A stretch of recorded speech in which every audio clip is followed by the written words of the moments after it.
to It's Just Different with your host, Ty.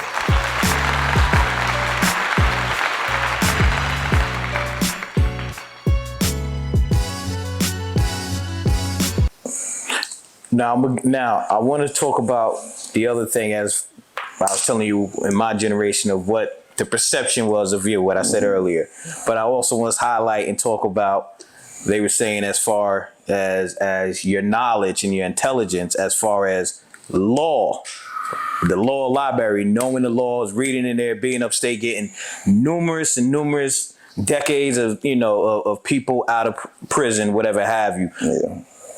I want to talk about that and dive into that, because that's important, about how that came about, because a lot of people, when they're in prison, they don't really use their time to do anything, especially to that nature, right. And and the importance of that. Right. Well, I was looking at it. I was facing a lot of time. They tried to give me some charges up here. They tried to say I killed somebody in Manhattan, which turned out to be bullshit.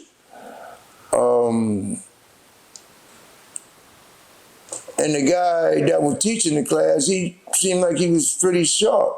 So I listened a couple of times, and I went in there and I told him what I had, and he showed me what to do. So I'd read a little bit more, and he showed me something else. And then he said, well, you know what this for? And then he was showing me how to do it. So after a while, one time he had gave us, there's a thing, it's called an omnibus motion. And an omnibus motion is when they put everything, like if you got discovery and inspection, you got evidence that they got and you want to see it. So you got to file a piece of paper. Everything is a piece of paper. You got to file a piece of paper. And so he gave me, let's say that you made a statement and you want to suppress the statement. So they didn't read me my rights or, whatever, and the statement can be used. You have to fight all that in court. And before you got to go to court, you got to read it and see what argument you're going to use. Can I use this argument? Then you got to find out what argument the DA is going to use. Mm-hmm. And then how he's going to go. So he gave me the motion, and I went to my cell with it. And that Monday morning, it was that Monday, he told me to put it on the board. So I had the paper in my hand, and I had the chalk in my hand, and he snatched the paper. He said, what you doing with that? I said, you told me to put this on the board. He said, all right, put it on the board. I said, but I need that. He said, oh, no. You had this the whole weekend. You don't know about now? I said, wow. He said, take that shit back to your cell. All of y'all, take that shit back to your cell. Came back next time, I put that shit on the board. Now let's go on to why. What does the caption mean? You see a piece of paper that says, State of New York, Westchester, that's the caption. Most important part of the thing, you will find out. And what you'll get, you'll be getting into, little things that you see every day that you just take for granted, that they're there for a reason. Like you have a little box, it'll say the people of the state of New York against Michael Taylor. Mike is the defendant, the people of the state of New York is the respondents. Now, the judge told me, I learned this from a brother in California. His name was Ruchell Magee. He was Angela Davis's co-defendant in that case that she had. And in his book, in her book, If They Come in the Morning, he went to trial with no lawyer. Now, Angela Davis had 4 or 5 of the baddest black lawyers you can name. For y'all that are not familiar with the Soledad brothers, it was a group out of a prison in California. And California has a very racist prison system. The police give knives to the Mexicans and to the whites to kill blacks. There's bananas out there. A white dude and a black dude had a fight in the yard. The black dude got stabbed up real bad, and the other inmates was trying to get the officer in the gun tower to open the door so we could take him, so they could take him in to the hospital. They let him die in the yard. So the black inmates felt some kind of way about that. So one of the correction officers happened to find his way off the third tier. I don't know if he was flying, if he was drunk or whatever, but he came up off the third tier, you know? And then you had a case called the Soledad Brothers, because it was a Soledad prison. Now, there was a brother named George Jackson. I don't know if y'all brothers familiar. Yeah. You probably is familiar. I know Mike is familiar. George Jackson started an organization called the BGF, the Black Guerrilla Family. They wasn't about this gangbanging shit. They was about political sanctions in the United States for the treatment of black prisoners in the United States. This man had a 11-year sentence and was in solitary confinement for 7 years. So that should tell you how much of a threat he was to the penal institution. They claimed him and these other brothers for the death of this correction officer. Jonathan Jackson, which is George Jackson's younger brother, was 17 years old. He went in the courtroom to get his brother up out of there by hook or crook. So he had a gun. And they got the judge and the prosecutor and everybody. They came in. Huh? You got a movie about it. Yeah. And they let him get out the courtroom, but California has a law that there's no hostage. If you're a hostage, if you work for whoever you work for, and you're not leaving, because we killing him and you. And that's their law out there. So when they got in the van, they killed everybody. They shot everybody up. One of the jurors lived. Ruchell Magee lived. Angela Davis got chapped off in it because it was her guns that were registered to her. All right? This man went in that courtroom by himself with no attorney and spanked him. And they had a picture of him walking the judge out of the courtroom with the shotgun taped to his neck. How the hell you beat some shit like that? He beat it. Yes, he did. And you can't get them transcripts. We tried to get the transcripts so bad. And in the book, what you think they did with? I'm just telling people. What you think? Oh, he's one of the most renowned jailhouse lawyers in the United States, bro. He's a beast. His name is Ruchell Magee. He done got about, they say, like 130 people out of jail in California. Wow. And I learned a lot from him, just from reading his stuff. And when he was speaking in the courtroom, and I'm quite sure that if you've been in a courtroom, a judge would tell you, shut up, let your lawyer speak. He said, whoa. What does that caption say? The people of the state of California against Ruchell Magee. Your name Ruchell Magee? No. So therefore, I should be able to speak in here if my name is Ruchell Magee. He said, okay. Who pays your salary? He asked the lawyer, who pays your salary? He said, the people of the state of California. He said, so how could you represent me if you getting paid by California to represent me against California? Correct. Now, would you think there's something wrong with that picture? He says, I don't need a lawyer. And spanked him. When I say spanked him, he spanked him. Cross-examination, evidence, everything. Everything. So I learned that being that I was going to get in a lot of shit, I had to learn to get out. So that's what kept my interest in the law. Because I knew I was going to continue to break the law. I knew that. So I had to find a way to get out. It's easy to get in. Woo, getting up out of there is a problem. It's a problem. So can you talk about, without, I don't say their names, some of the people that you might have helped, not without saying their names, but cases, give examples like, hey, someone was facing this, or someone got convicted of this, and then I got... talk to the guy in the Innocent Project. I got him out of jail. So you can start there and then just, let me see. Damn, it's a lot of people who,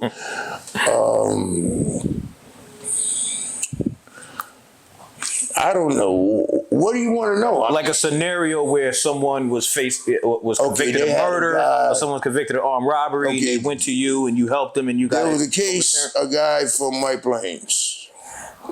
They have a jewelry convention every year.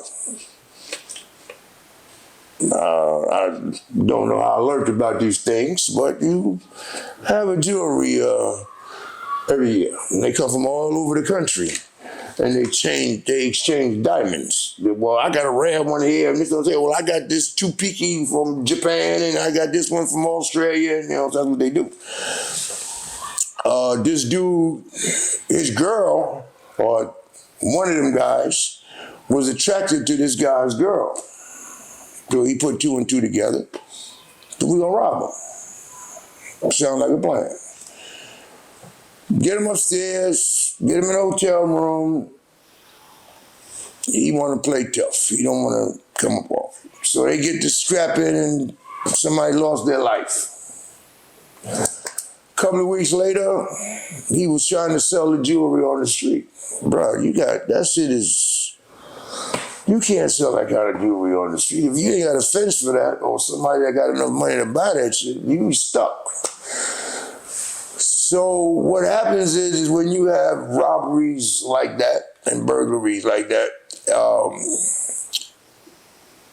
the ring or the watch or the pendant, whatever it may be, is insured.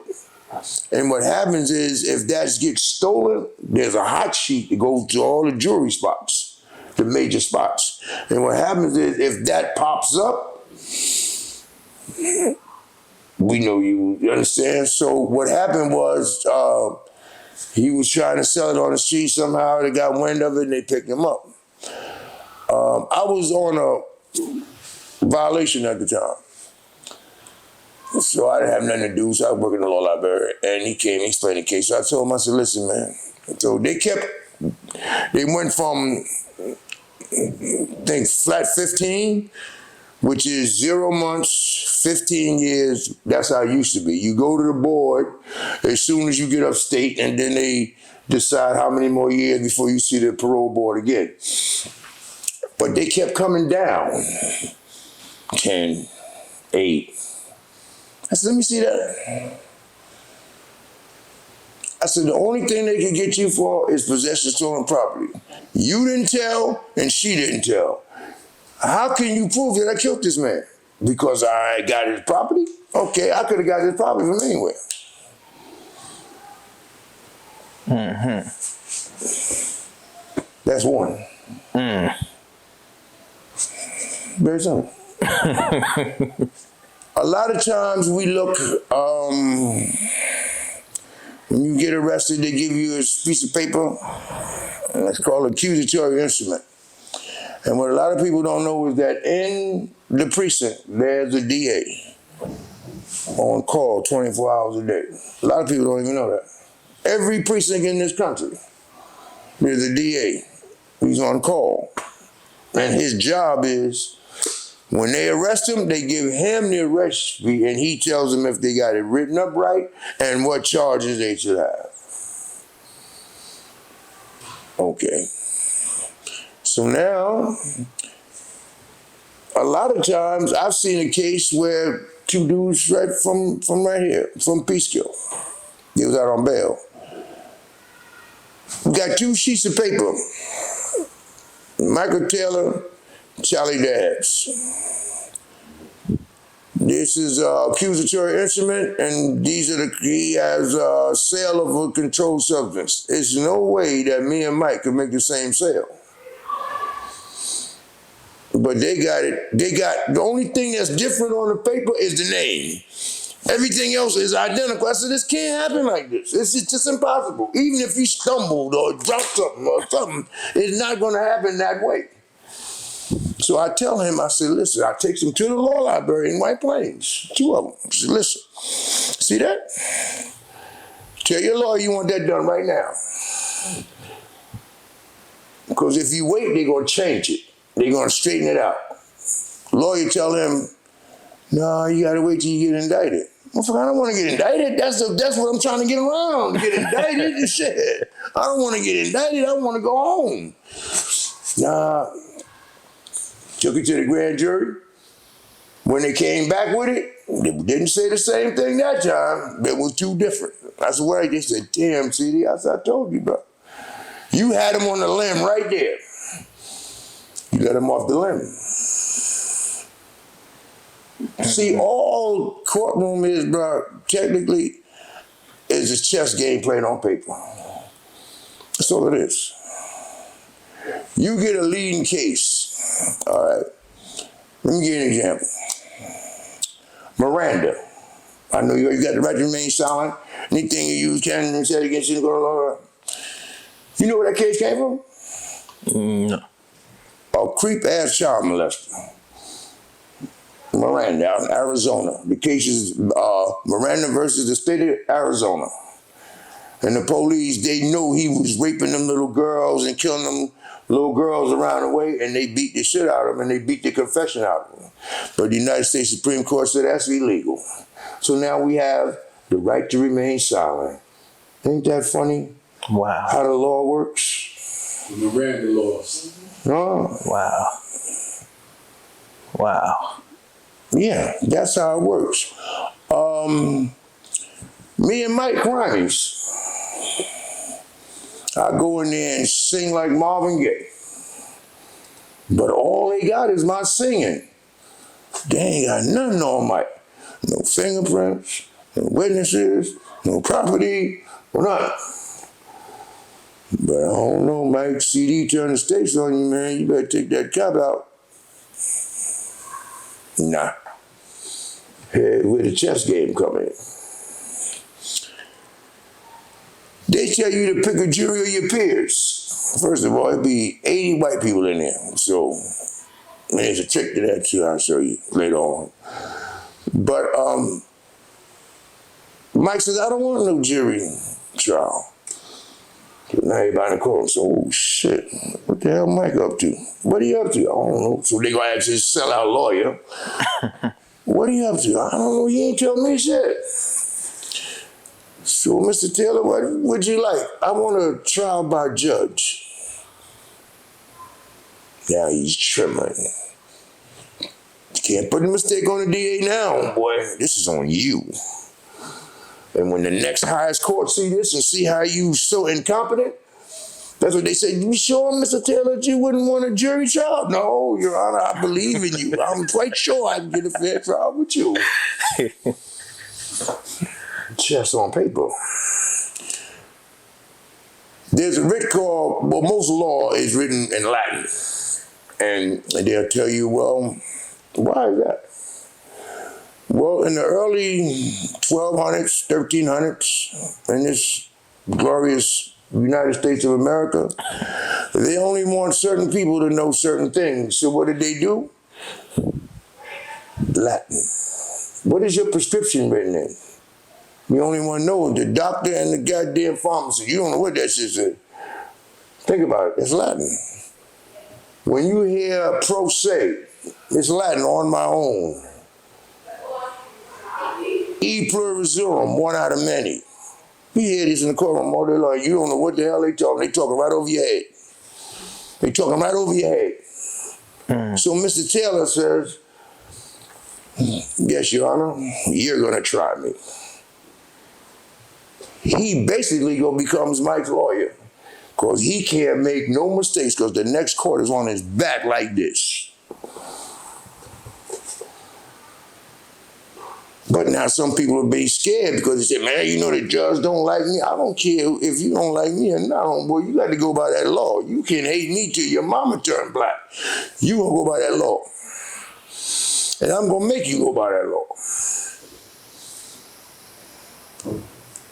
And it's a very, in this country, bro, that you can't survive without knowing law.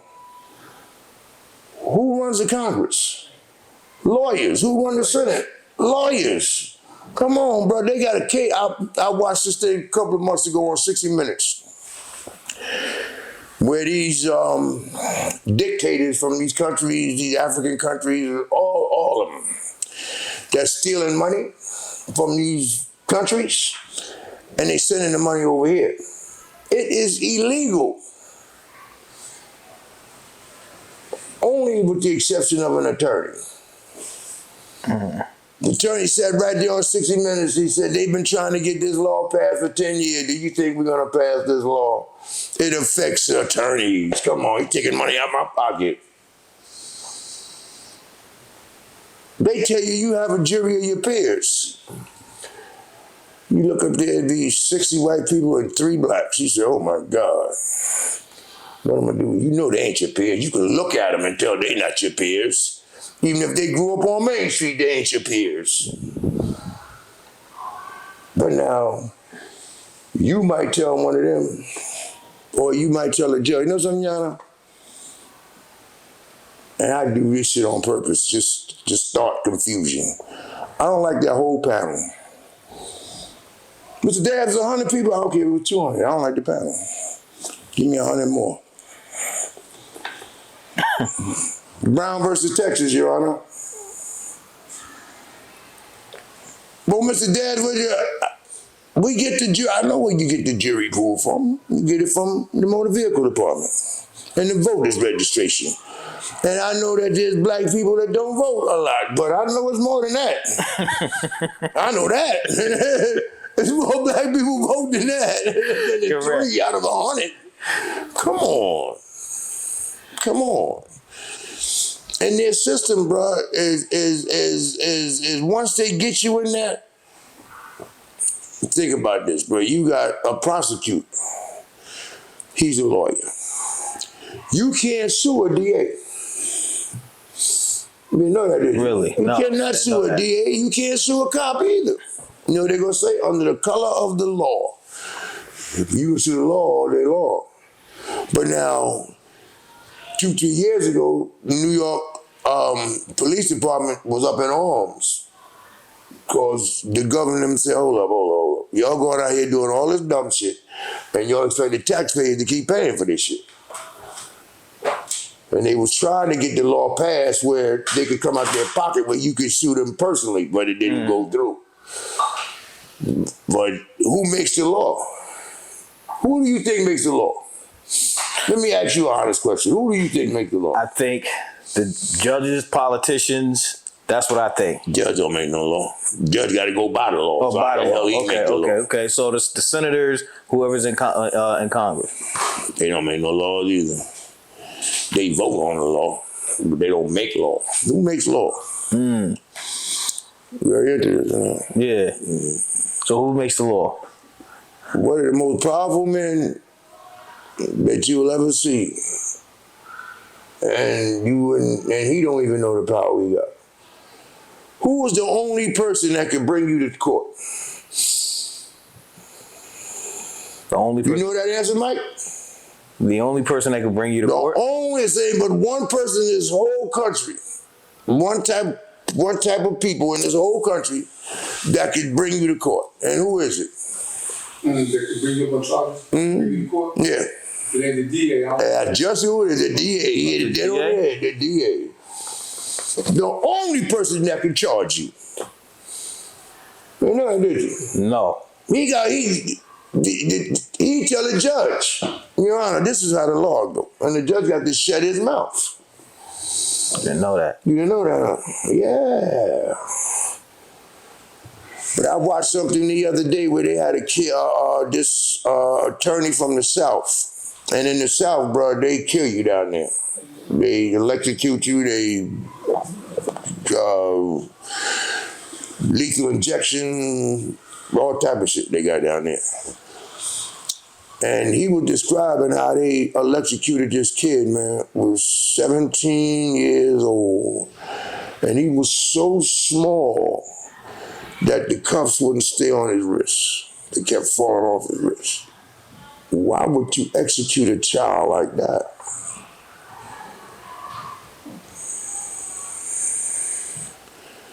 This is where we get into the real racist system.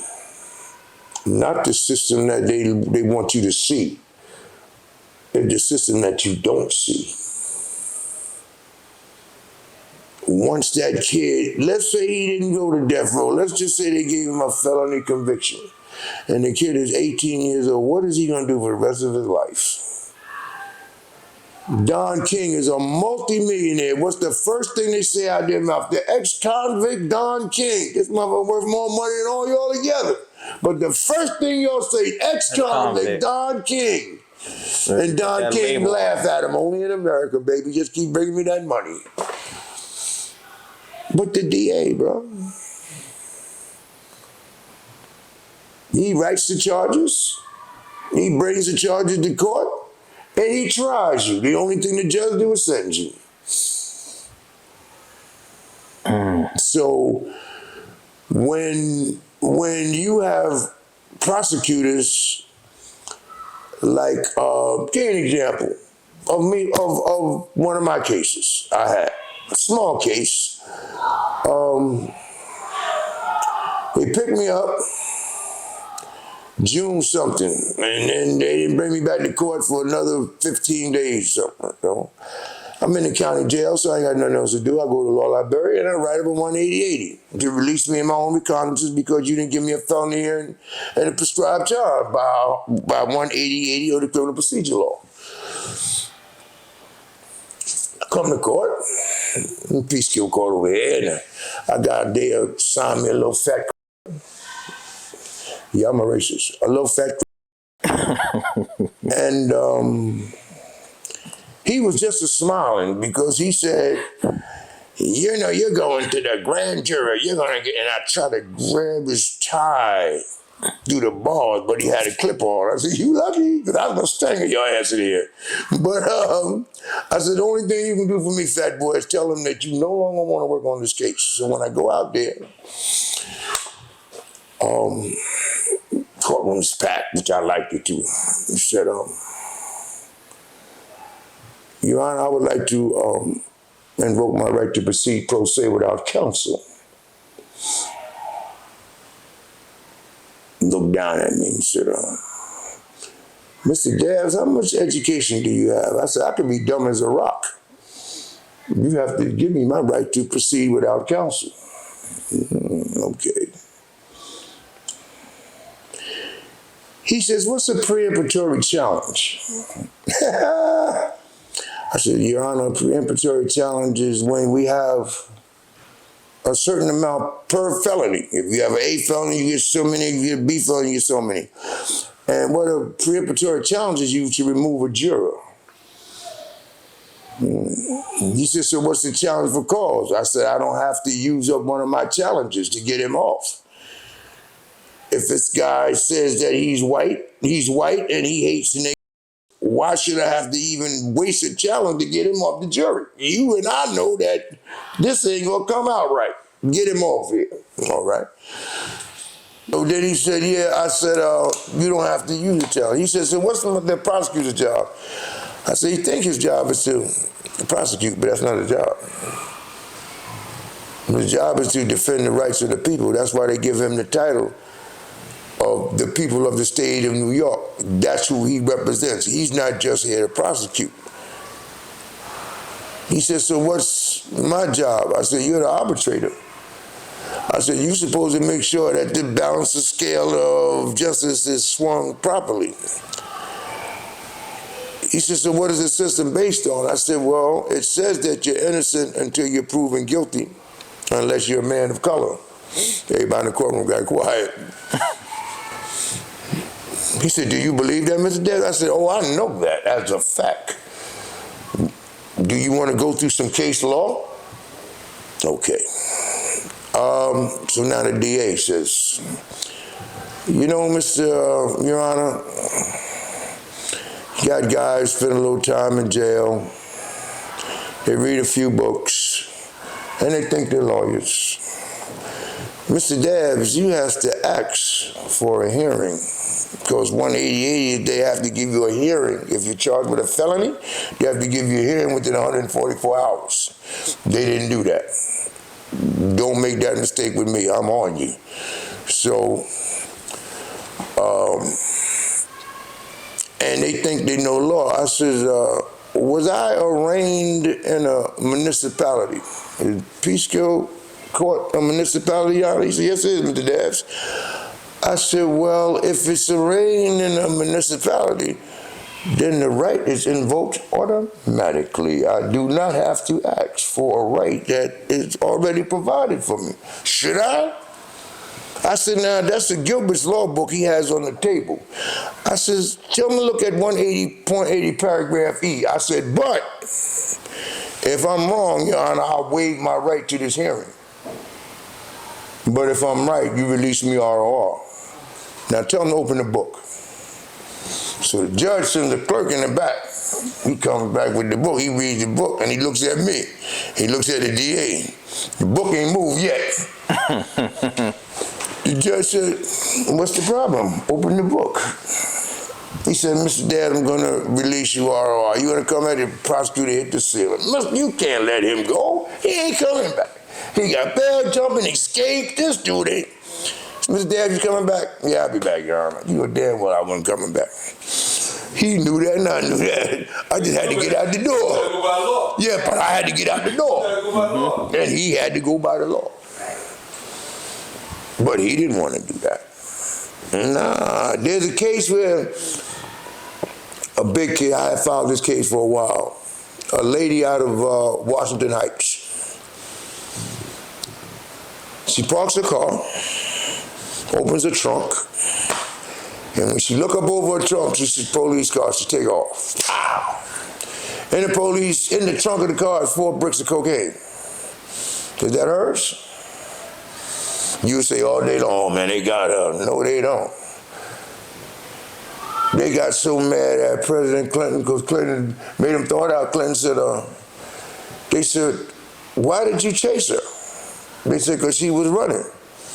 All right, I can't run. Did you have probable cause? Did you have somebody that turned in and said, this person committed a crime, driving this or driving that or driving this? No. So what did you chase me for? I could have been jogging. They were so tight behind. They went all the way to the president on that case. And the president said, well, y'all gotta let her go. So let me ask this real quick about you being in prison and you talking about basically when you was talking about racism, which we all know is racism in the prison system, and with you being in there, and have you ever been in solitary confinement? Oh, most 17 months straight. How did that happen? If you could talk about that, what was that like? What psychologically does that do to the mind? It all depends on the individual. A lot of people lose their mind in solitary confinement because they got nothing to think about. How I got to solitary confinement is one thing that you should keep in mind right now, that prison is a reflection of society. What goes on in prison goes on in society. Because where you think the people come from, that's in prison. They come from society, all right? And you gotta eat. So I had a friend of mine that had a little product, and he needed some help moving it, and it was very beneficial to my bottom line. So I went to work. They moved me to the projects. This was in Mount McGregor. They moved me to the dorm they call the projects. It's like 6 dorms in one building. So you can imagine how that shit, 60 in a dorm. So you can imagine how that looked. And I used to be a bouncer in Show Worlds on 43rd Street and 8th Avenue. And they had this Spanish restaurant across the street that used to make, sure enough, you know how your mom say murder burgers? They used to make the murder burgers up in that spot, boy. I used to be in there every lunch break. I'm going to get me a murder burger. And the gay dude was the guy's son that used to be in there. So when I go to this new dorm, this dude is staring at me. I say, you know, and when you got a gay person, you know how that go. When you got a gay person staring at you in the penitentiary, you got to be real, you know. So after a while, I said, homeboy, you know me from somewhere? He said, yeah, I know you. Now I'm really messed up. I said, oh, shit. Hope I ain't got high and went the wrong way one night.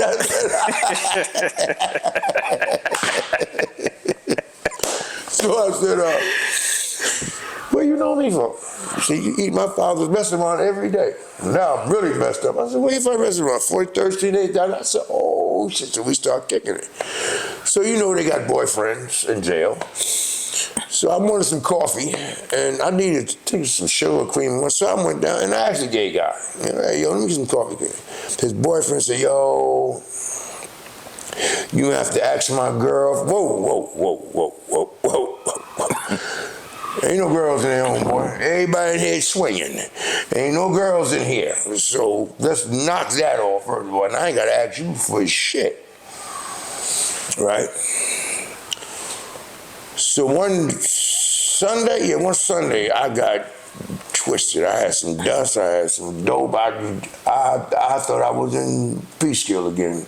I was so high. And I fell out. I went to sleep. I don't wake up till last child, Mike. I slept the whole day.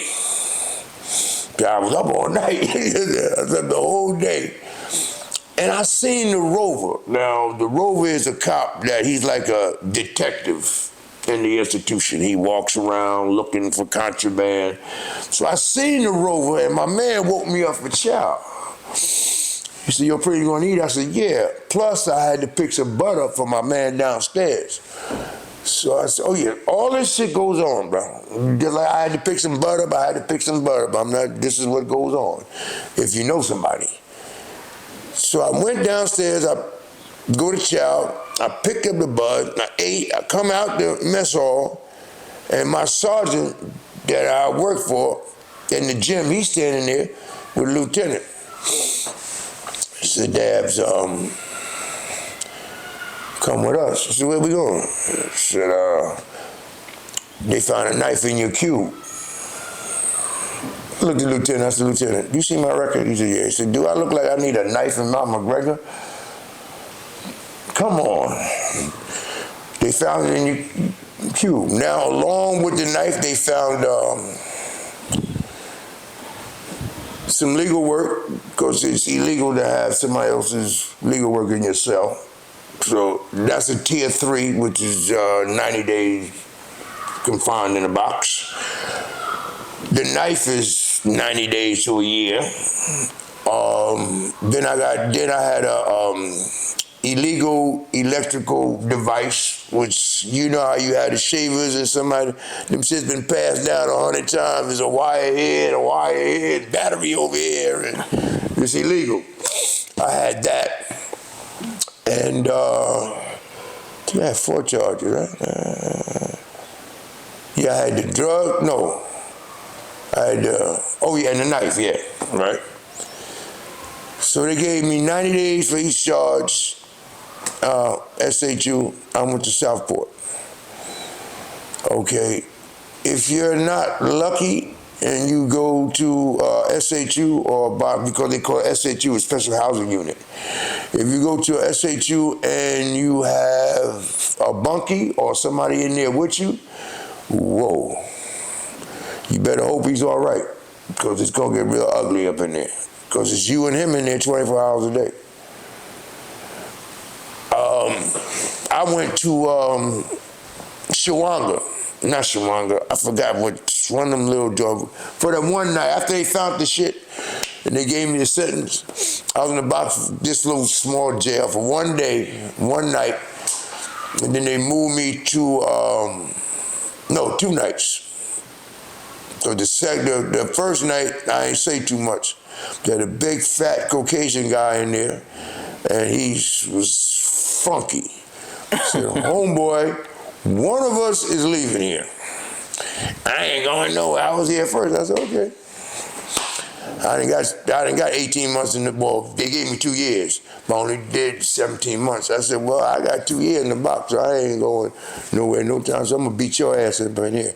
And he thought I was playing. I went right at his ass. And so when the guard came to the door, I said, Dad, go on the rec deck. I said, yeah, when you open this door, I'm going to beat him till you open this door. I was beating the shit. I said, yeah, I'm going to beat him till you open the door. So they opened the door and I went on the rec deck. They said, no, we can't put him in the cell with nobody. Put him in the cell by himself. Lovely. You get everything you need done, bro, you get it done.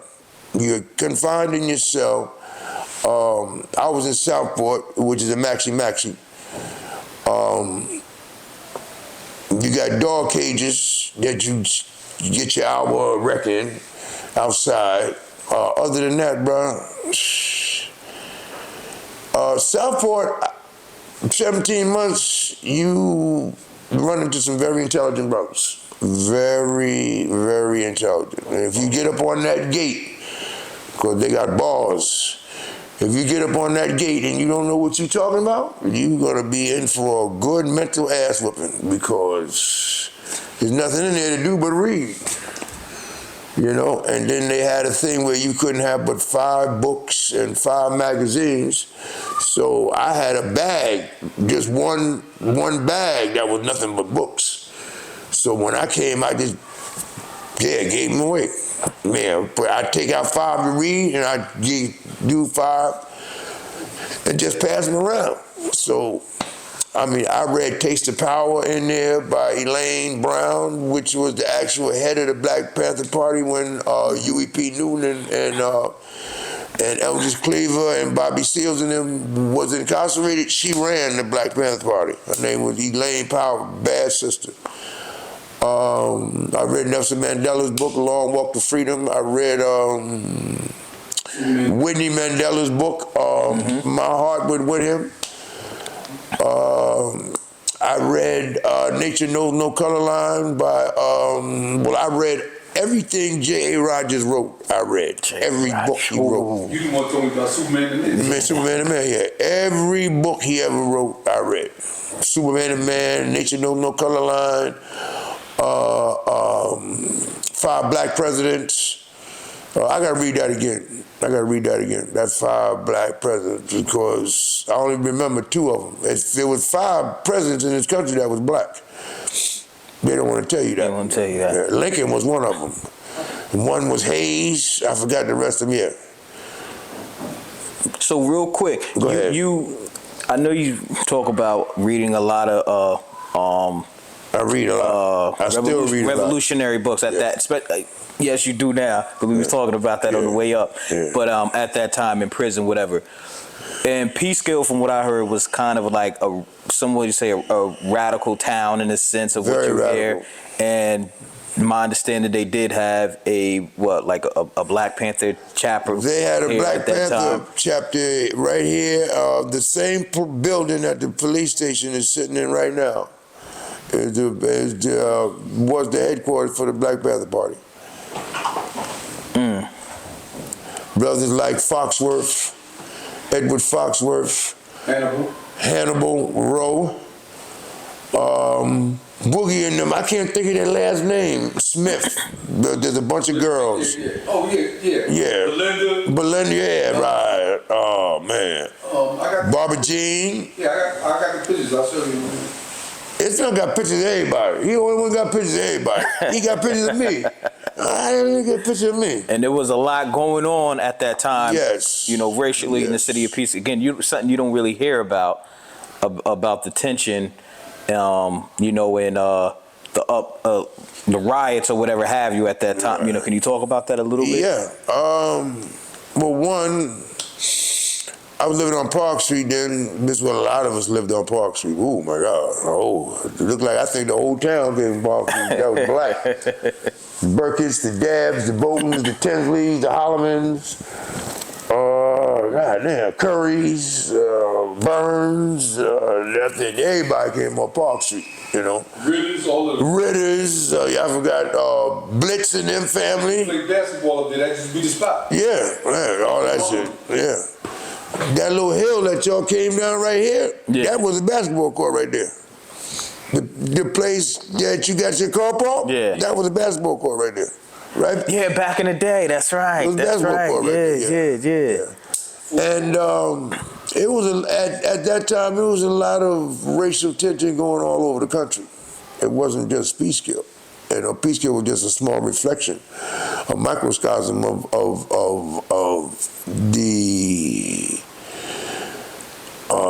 the way that society was at that time.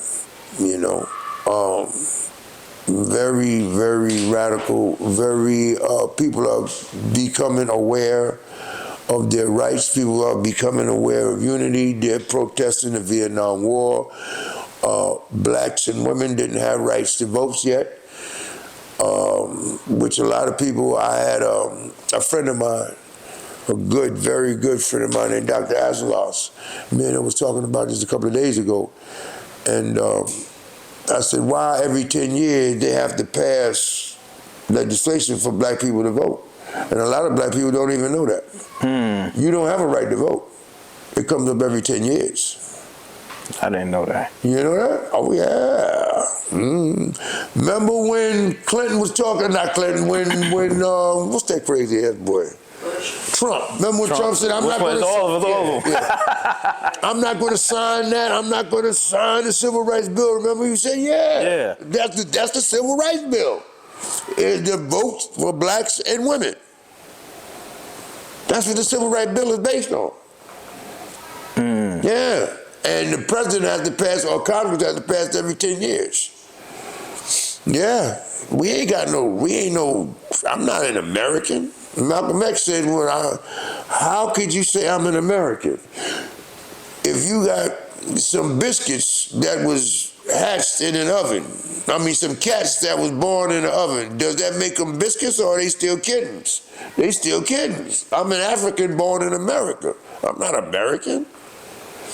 Hell no. Never was American. America is not even America. Now, if you want to really get into it, America was actually founded by that man, America Vespucci. That's the founder of America, not that gangster-ass Christopher Columbus. Because he was a gangster for real. Of course. Yeah. Of course. See, people don't want to tell you about all the rapes and robberies he did over there in Brazil and all them other countries. See, so, and that's why there's times that, murders, that's why there's times that I tell folks, I said, you know, you can be racist. Don't bother me. Just keep it over there. Keep it over there. You know. So throughout your life, right? Yeah. From 11 years old to the last time you've been in and out the system many times. Throughout your whole life, how many years do you think you spent in the penitentiary system? I can tell you exactly. What is that? 22. I did 22 years of my life in prison. Now, I don't want to say fake. Bro, stop with the tenderfoot shit. Listen, man, because I want to be cool. Ain't nothing tender about me, bro. Him, but I just want to be politically correct. You know what I'm saying, with the OG. So now, all right, cool. Glad you say that. Now, you're known, or you made history, right? Yeah. For a crime that you was accused of. Right. And they found out you didn't do it, whatever have you. Can you talk about that? Yeah,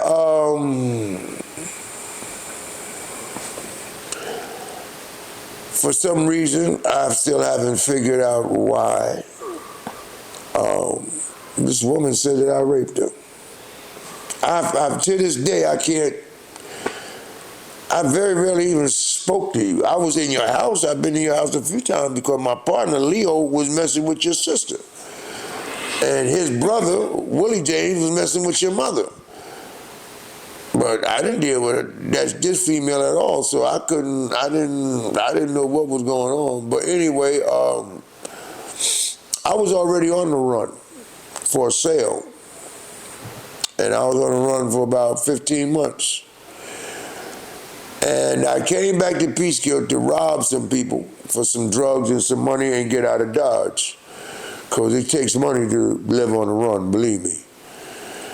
And but I couldn't get my hands on what I needed, you know. And the warrant that I had was so old, I was walking past police. They wasn't even stopping. I was like, oh, shit. Because I ran for 17 months. Yeah. And one day I was at the house,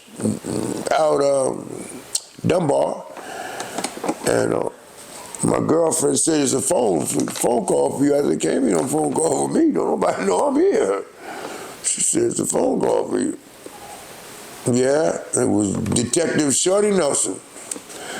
Shorty Nelson said, Dad, we got you surrounded. We know you got a lot of shit in there.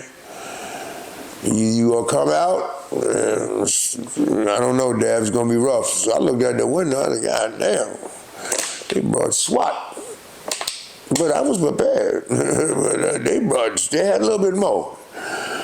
So my daughter, Tanya, and my other one, she's not my biological daughter, but I raised her. Everybody know Winky. Winky and Tanya was sitting at the table, so I told them to leave. Get your ass up, get up out of here, because this shit getting ready to get hot. And they said, we ain't going nowhere. We know what you getting ready to do. I said, because in my mind, I'm like, I'm getting ready to face 100 years. I might as well shoot it out. They don't need me, you know. So they wouldn't leave, and I didn't want them to get caught up in the middle of that shit, so I surrendered. And now there's two parts to this case. I'm gonna tell you before I get started. One part don't nobody know. Me and one other person is the only person that know this story. All right? So I'm gonna tell you the part that everybody know.